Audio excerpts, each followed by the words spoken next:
السعال أو الكحة للكبار والصغار. الآن بعد ما يبرد تماما، أنا كما ترون عندي لازال ساخن، فبعد ما يبرد.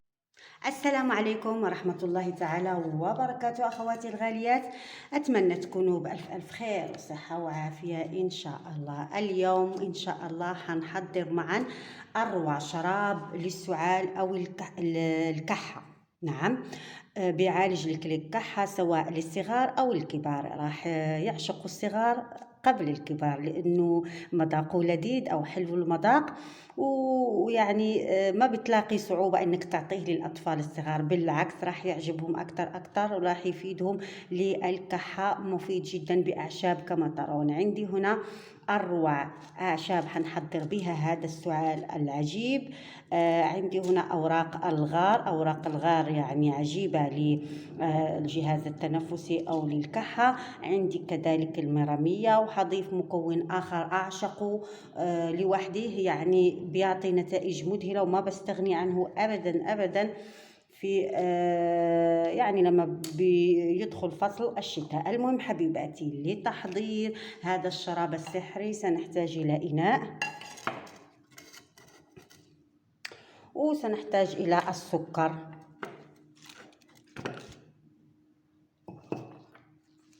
تقريبا سأضع كما ترون معي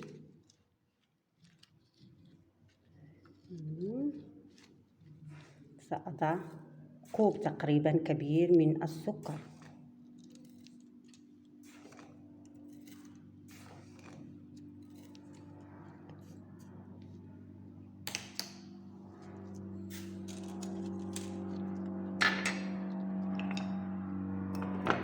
وراح أضعه على النار وحتشوفوا معي الطريقة. راح نضعها على نار يعني هادئة جدا،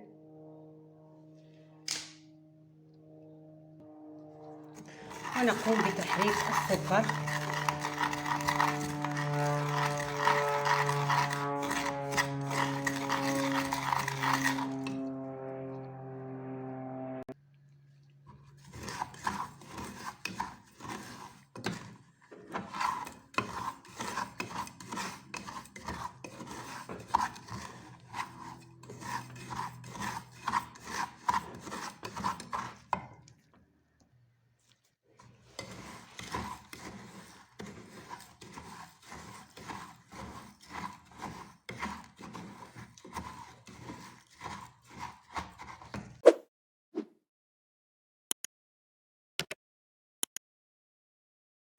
الآن راح أضيف تقريبا 7 ورقات من ورق الغار. ممكن تطحنيهم، لكن اليوم سهل إنه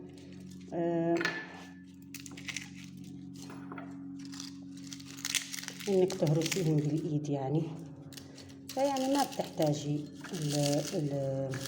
الطحان. أخذ القليل من أوراق المرامية،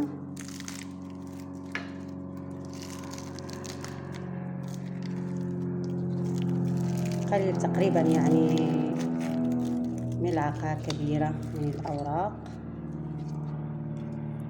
وراح أضيف كذلك لهذا المشروب أو الشراب السحري البابونج يعني تعرفون فوائده المذهلة يعني سواء للجهاز التنفسي أو حتى للاسترخاء، بيساعد على الاسترخاء. فراح أضيف منه ملعقة تقريبا صغيرة.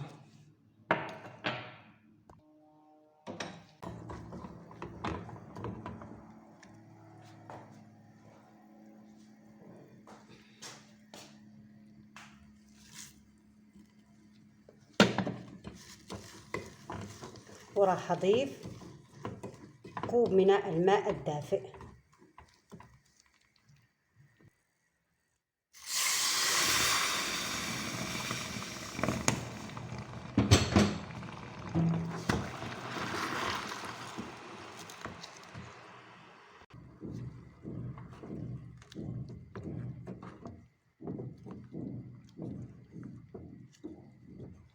راح اترك المكونات يعني تغلى مع بعض يعني لدقائق.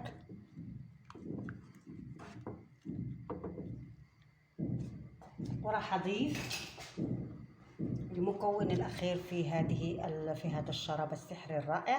راح أضيف هنا الزعتر. الزعتر هو المكون اللي لا أستغني عنه أبدا، يعني سواء يعني ممكن فعال جدا للكحة، يعني ممكن إنك تعملينه تطحنيه وتضيفيه للعسل الأصلي أو العسل الحر، يعني تاخذين يعني ملعقة، فكذلك جد فعال للكحة ولمشاكل الجهاز التنفسي. ممتاز جدا هذا الزعتر، خصوصا الزعتر البري، فعجيب للكحة. ضيفي كذلك منه يعني القليل.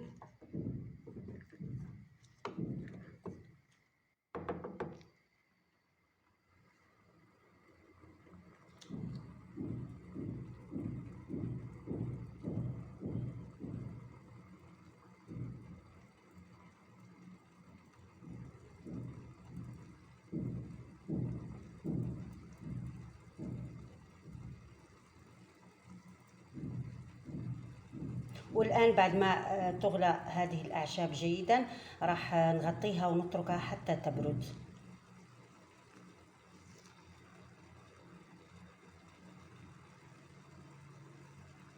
والآن بعد ما طفينا النار، هذا هو الشراب اللي نحصل عليه.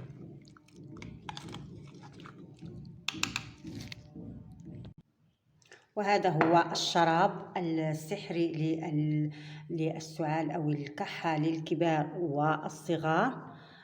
الآن بعد ما يبرد تماما، أنا كما ترون عندي لازال ساخن، فبعد ما يبرد تماما قومي بتصفيته في قنينة زجاجية واغلقي إحكامها. وهذا هو المشروب السحري، احتفظي به في الثلاجة، وخذي منه ملعقة صغيرة يعني عدة مرات باليوم بالنسبة للصغار، وملعقة كبيرة بالنسبة للكبار. فحبيباتي، كانت هذه هي وصفتي لليوم، أتمنى أن تنال إعجابكم، ولا تنسونا من اللايك والاشتراك في القناة، وشكرا جزيلا للمتابعة.